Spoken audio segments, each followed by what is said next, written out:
Have you ever wondered how a single city held off an army that seemed impossible to beat? Imagine standing on a tall stone wall. You look out at the blue water, but you cannot see the waves. All you see are ships, thousands of them. They carry thousands of soldiers who want to destroy your home. This was the reality for the city of Constantinople in the year 717 AD. The Byzantine Empire was shrinking. Their enemies were stronger, richer, and larger. Most people thought the empire was finished. It looked like the end of an era. But the Byzantines had a secret. They were about to unleash a power the world had never seen before. Before we look at their incredible weapons, we have to understand the danger. At this time, the Mediterranean Sea was a battlefield. New powers were rising in the east. They built massive fleets. They mastered the winds and the waves. The old Roman ways of fighting were failing. The Byzantines were losing their islands and their trade routes. They were backed into a corner. They had to change, or they would die. This is the story of the greatest naval comeback in history.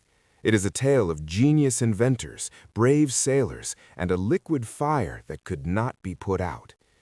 Stay with us until the very end of this video. If you do, I will reveal the top-secret recipe for the most feared weapon of the ancient world. You will learn why modern scientists are still confused by it today.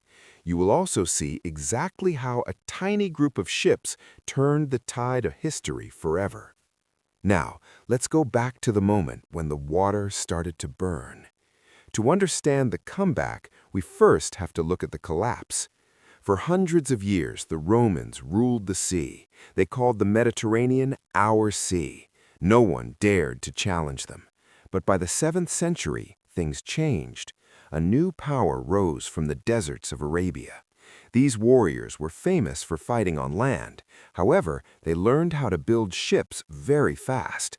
Soon, they had a navy that could rival the Romans. The Byzantines were confident. They thought their years of experience would save them. They were wrong. The turning point happened at a place called Lycia. This was the Battle of the Masts in 655 AD.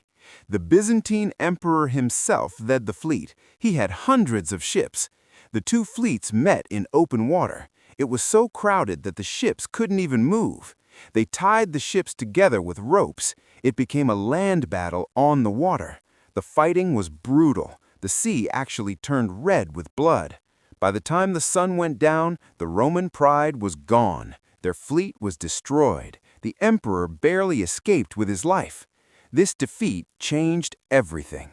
The Byzantines lost control of the sea. Their enemies began taking over Egypt and North Africa. The grain ships stopped coming to Constantinople. People were hungry. The empire was losing its wealth. For the first time in centuries, the great city was vulnerable. The enemy was no longer at the gates, they were in the water. The Byzantines realized they could not win a fair fight anymore. They were outnumbered and outgunned. To survive, they didn't need more men. They needed a miracle. They needed a weapon that defied the laws of nature. In their darkest hour, a man named Kallinikos arrived in Constantinople. He was an architect from Syria. He brought with him a secret that would save the empire. This secret was a liquid called Greek fire.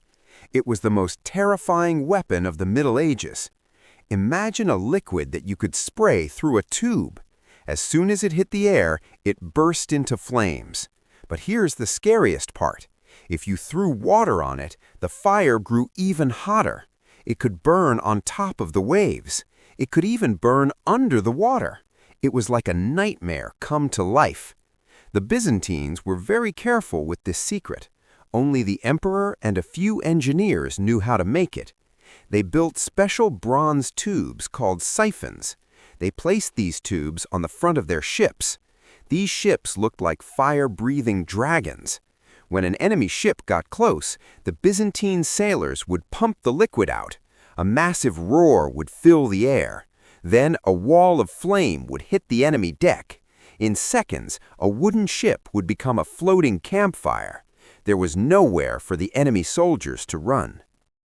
If they stayed on the ship, they burned. If they jumped into the water, the fire followed them there too. This weapon changed the rules of war. It wasn't just about killing soldiers, it was about fear. The enemy had never seen anything like it. They thought the Byzantines were using dark magic. They began to fear the sea itself. Even a small Byzantine fleet could now scare away a massive navy. But a weapon is only as good as the ship that carries it. The Byzantines knew this. They didn't just invent the fire, they built the perfect ship to deliver it. They called this ship the Dromon, and it was a masterpiece of engineering. The Byzantine engineers knew that a heavy weapon like Greek fire needed a special kind of boat. They developed the Dromon. The name means the runner. These ships were built for one thing: speed. Unlike the giant, slow ships of the past, the Dromon was sleek and light. It had 2 rows of oars and a large sail. This allowed the crew to move quickly even if there was no wind. It was the perfect predator of the Mediterranean. The design was very smart. The ship was low to the water. This made it a hard target to hit with rocks or arrows. On the front, they placed a large wooden platform. This is where the fire breathers stood.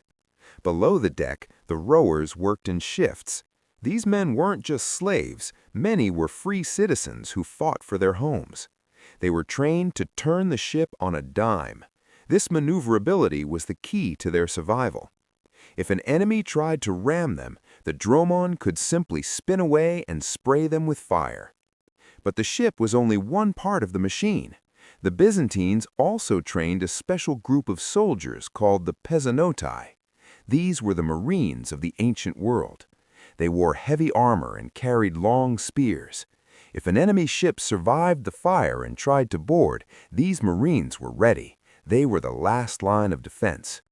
The combination of a fast ship, a terrifying weapon, and elite soldiers made the Byzantine Navy the most advanced force on the planet. They were finally ready to face their greatest test, the massive invasion of 717 AD. By the year 717 AD, the enemy thought the war was already over. They sent a massive fleet toward Constantinople. This fleet had 1,800 ships. It was so big that the masts looked like a floating forest moving across the sea. The city was completely surrounded. On land, a huge army blocked the gates. On the water, the ships blocked the harbor. The people inside the city were terrified. They were starving, and they were alone. But the Byzantine Emperor Leo III was a master of tricks. He knew he couldn't win a direct fight against 1,800 ships. He had to wait for the perfect moment to strike. That moment came when the wind changed. The enemy ships were crowded together in the narrow waters near the city.